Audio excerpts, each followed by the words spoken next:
warm welcome to another deep dive on the Diary of Volunteers on Earth. And never was the title of this format as fitting as it is for today's episode, because earlier this week I had the pleasure to meet up with Steffi and Moni from MERA, the Mediterranean Education and Research Association. I hope I got that out right.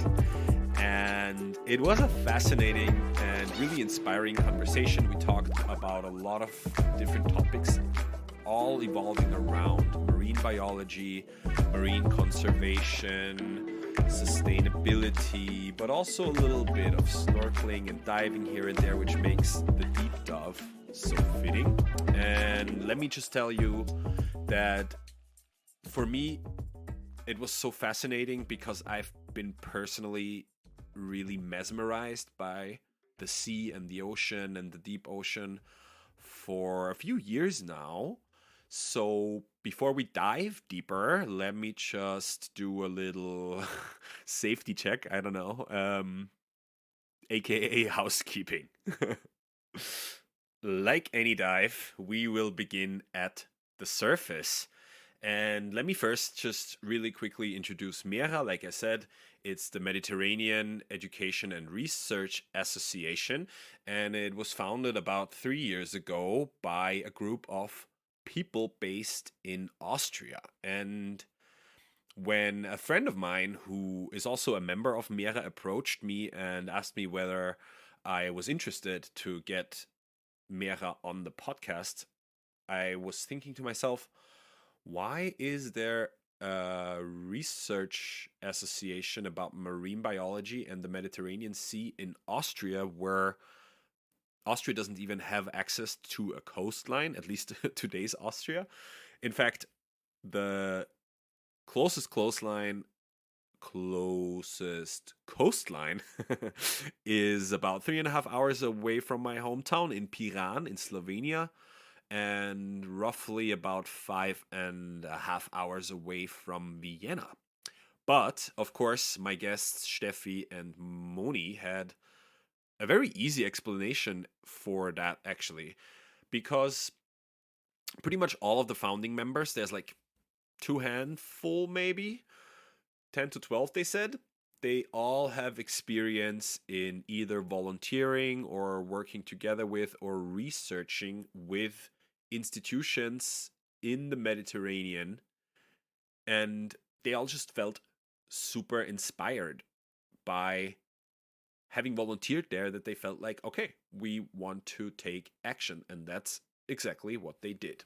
And to me, that really just sums up the conversation that I had with Steffi and Moni, because a lot of it comes down to the foundation of what Dove is also trying to represent, and that is people taking action, inspiring other people to also take action, and ideally contribute to positive change and contribute to creating a better world, and stop being passive observers and just letting things happen, and instead becoming active members of our society.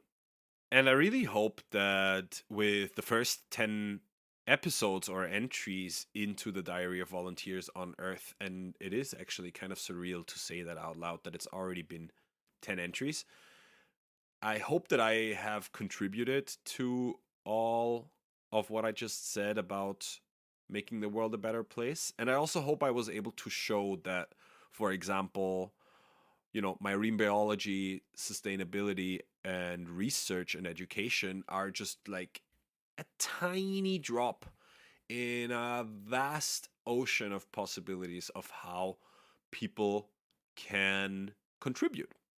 And for the next part, maybe let me just introduce a few institutions that we were talking about on the podcast. One of the institutions that we probably talked about the most, and probably because MERA is tied to them the most and they cooperate with them or have been cooperating with them very intensely, is the Sea School, or Meeresschule in German, in Pula in Croatia.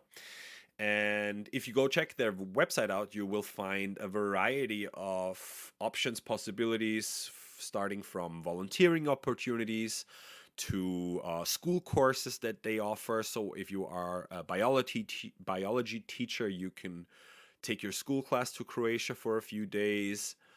They also offer the opportunity for aspiring academics, marine biologists, whatever, to go do research with them or even do your dissertation or thesis with them. So I personally haven't volunteered with them, but I think most people who are with MERA have, and they all vouch for it. So I will definitely pop the link for the Pula Sea School into the show notes, and you can go check that out for yourself.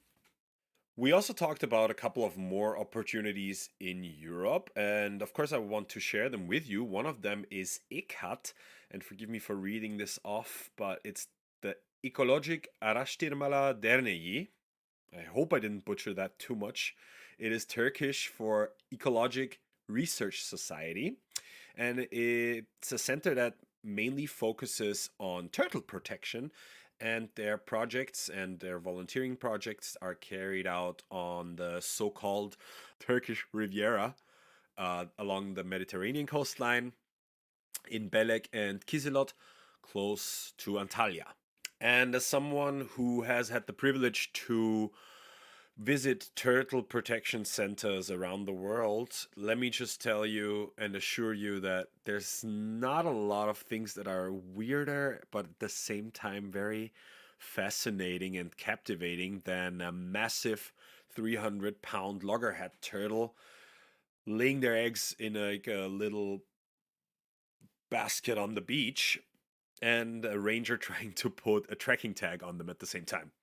And there's not a lot of things that get cuter than helping the freshly hatched little turtle hatchlings to find their way into the sea, because it has become more and more difficult for them because their natural habitats are being changed and threatened by us humans, and all the hotels that are being built distract the little turtles from the moon, which is usually their, guide towards the sea, because they follow the light. They don't follow the sea or anything else. They just follow the light.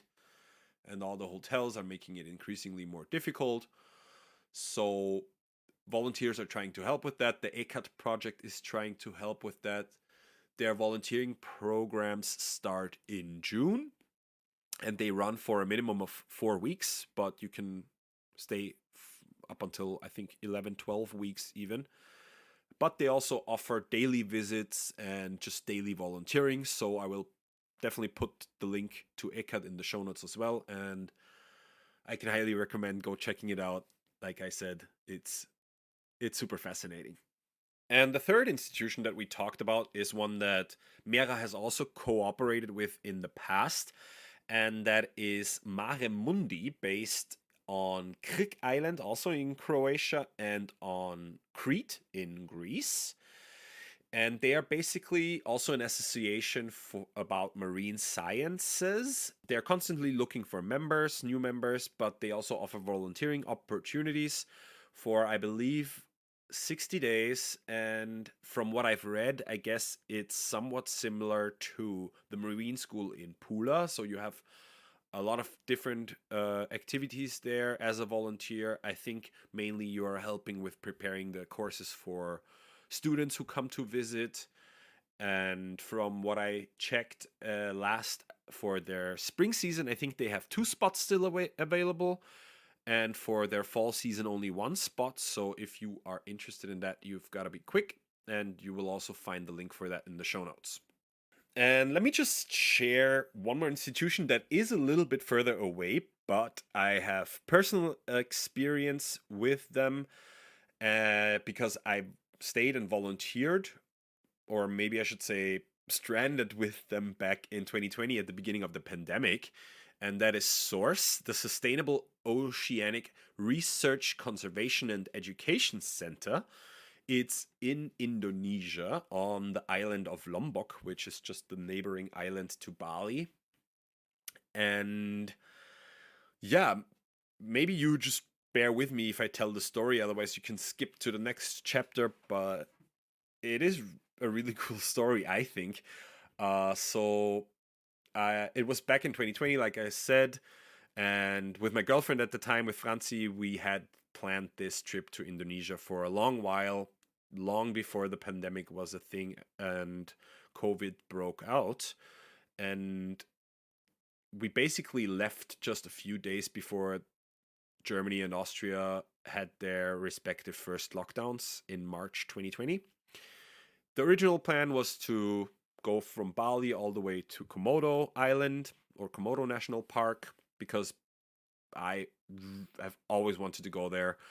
Um, I'll get into this later, but I've always loved animals, and the Komodo dragons have fascinated me for most of my life. So I really wanted to go see them. But then the pandemic happened, and we were on Bali, and we noticed that a lot of restaurants shut down, a lot of stores shut down because there were no more tourists coming in. So they basically had no reason and also probably no means to stay open. So we were like, okay, we are going to have to change our plans. And there's no way that we can get to Komodo National Park because also ferries and speedboats and all those touristic things, they basically just shut down. So we had to adapt, we had to change. We were at the time also thinking about just cutting it short and flying back super early, but then we found Source online through a Facebook group, if I remember correctly. And they were just, you know, saying, listen, guys, we are open, we are welcoming guests, and we are also, we can provide for long term stays essentially. So spontaneously, we decided to stay with them and do what I think is called an ecologic holiday. I'm not sure. I'm gonna have to look that up. But it was super cool. And yeah, the whole experience was amazing. They also offer A levels for marine biologists or people who want to study marine biology or something like that in university. I think it's 16 weeks if I'm not mistaken, but I'll put all the information in the show notes as well. We did our diving course there because we had just done one guided dive, scuba dive before that, and then we did our basic PADI with a diving school that is close to their center and who they are friends with. And we were able to completely connect theory about sustainability, about ecology, marine biology, with practice and with action. And we were able to dive twice a day. We did debris dives where we just, looking for debris and trash, plastic, whatever we could find on the house reef, but also on other reefs. We did fish IDing and surveying. We surveyed the substrates of the reefs, and it was all really cool. We did start, or actually, I guess we didn't plant any mangroves, but I know for a fact that they have now been planting a lot of mangroves there because those are super important biotopes. And we planted like coral trees and coral tables for new coral to grow. So if anybody has always wanted to go to Indonesia and they want to do something, some kind of volunteering or some kind of, sustainable holidaying, at least, I can highly recommend Source. Um, Go check them out. The family's super nice. And even just thinking about that while recording the podcast and now also while preparing for this deep dive, I was thinking to myself, oh man, I need to get back out there. And there's a really good chance that I will be applying to volunteer with one of the institutions, maybe here in the Mediterranean, maybe even with Source again, because yeah, just so much of what we talked about resonated with me and made me realize that it's time to get out there again. And that's what I'll be doing. So yeah, like I was saying earlier, I've always been super interested in wildlife and in biology, but especially zoology and animals. Growing up, I used to have a lot of picture books and that one particular atlas with animals on maps from every single country and every single continent in the world. And I used to go uh, out and take the book and explore and pretend that like I'm on a safari. So yeah, I think my parents would confirm that I was obsessed with animals growing up, and even as a boy, one of my two dream jobs was a zookeeper or some kind of zoologist. At times, I wanted to become a cryptozoologist, but I was I was basically bullied out of that idea um, because people compared it to a German word that's, yeah, I'm just not going to repeat. I didn't end up becoming a zoologist, but I kept that fascination with wildlife and animals. So it has been one of my favorite parts about traveling and about getting around to see animals in their natural habitats. And at the same time, it makes me quite sad to see animals in zoos nowadays, even though I recognize the importance in terms of conservation. But still, a zoo is not a proper place for an animal. The wild is.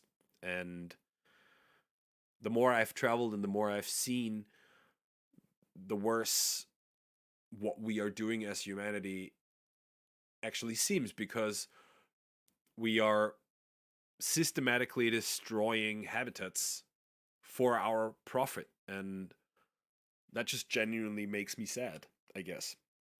And please don't get me wrong. I mean, I'm not trying to suggest that that visiting those animals in their natural habitats is always a good thing. I'm certainly aware that mass tourism is terrible, and it's also part of the problem. And if you are a tourist, you are also a part of the problem, because when I go take 3 flights in Thailand just to go see, I don't know, just to go snorkel somewhere or dive somewhere in Koh Tao and see elephants in Chiang Mai, then that is probably not a good thing overall. And there was one moment in time back in 2018 when I was spending Christmas Eve and New Year's, or Christmas and New Year's Eve, I should say, in Thailand. And it felt really, really surreal because one day we were, like I said, snorkeling in Maya Beach, this paradise looking kind of beach where Leonardo DiCaprio has filmed, and the reefs were dead. There was no coral alive, there was barely any fish, and it was just super sad. And in fact, just a few weeks after we were there, they closed down Maya Beach and all the surrounding areas, I think, because they wanted to give the reefs time to rejuvenate, to become healthy again, because tourism has destroyed that habitat. And I was there, and it made me super sad. And the next day, I walked around the night market. I think it was in Krabi in Thailand, somewhere close, with a plastic cup with a slushy with a plastic straw in one hand and with a plastic bag filled with mangoes in another hand. And I was just thinking to myself, you are such a fucking hypocrite, and you are just part of this whole problem. It's your fault, or at least in part, you are responsible for what you just saw the day earlier. And it's this kind of weird what's the English word for it actually? I'm not sure, but it's like two things. It's paradoxical in a way, I guess. So, yeah, what I'm trying to say, or the bottom line, I guess, is that we are part of the problem, and oftentimes we are not even consciously part of a problem. We are not aware of it, and the only way to change that is to become aware and then to try and be part of the solution and not the problem. But to me, that is also something that makes humanity special in a sense, and something that I think I didn't include in the deep dive from, I think, 2 weeks ago about the animal rescue unit. You can check that out. I think I will put the link up there. Where I was talking about, the relationship between humans and nature, and also the distinctions of humans and other species. And one aspect that I don't know if biologists would agree with me, but that distinguishes us, or at least puts us above other species, is how good we are at problem solving and how good we are at finding solutions for evolutionary problems. Or maybe I should strike evolutionary. And I guess, unfortunately, we also seem to be very good at creating new problems that we then have to solve, because it gives us meaning and it gives us something to work on and it keeps us busy. And one could probably argue that a lot of our most recent economical systems are also of that nature, that they do create, or they do solve some problems, but they create other problems as well.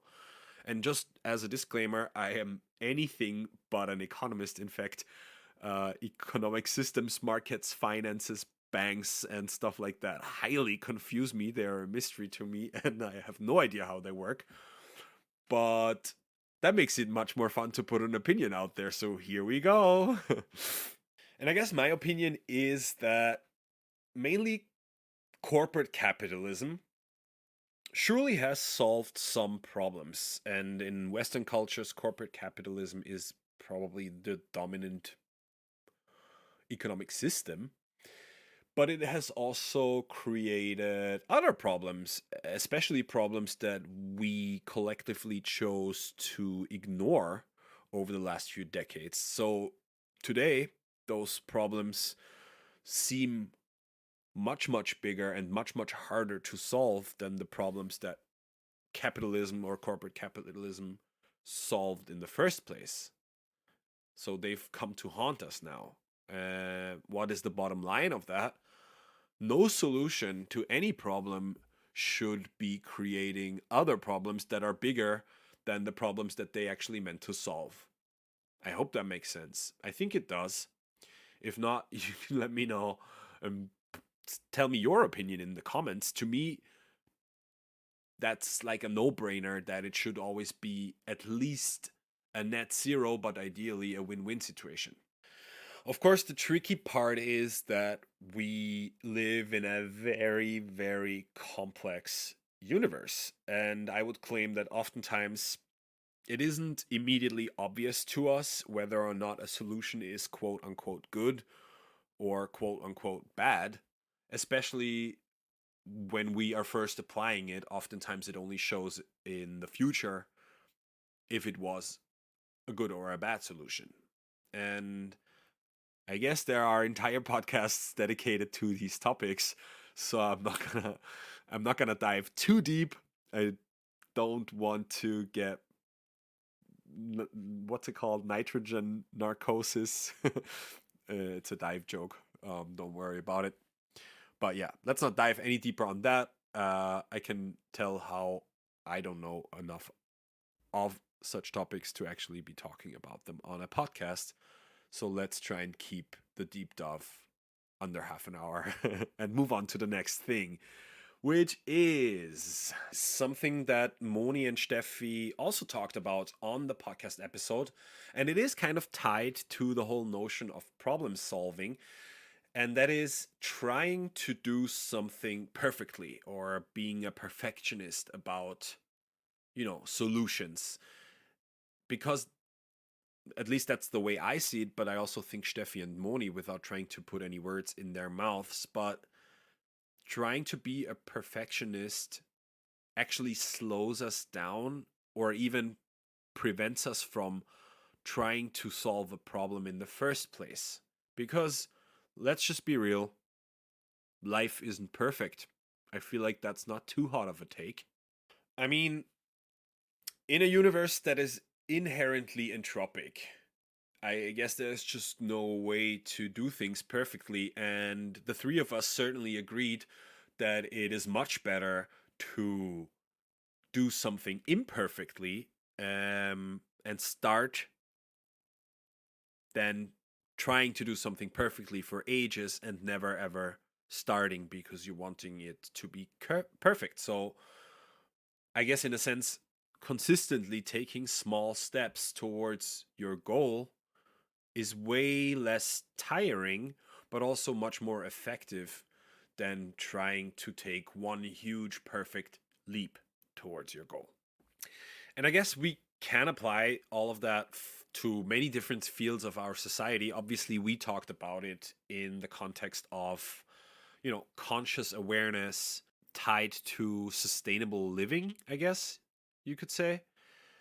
And that's something that I think is crucial for humanity if we want to maintain or maybe even improve the social standards, global health, success, happiness, whatever.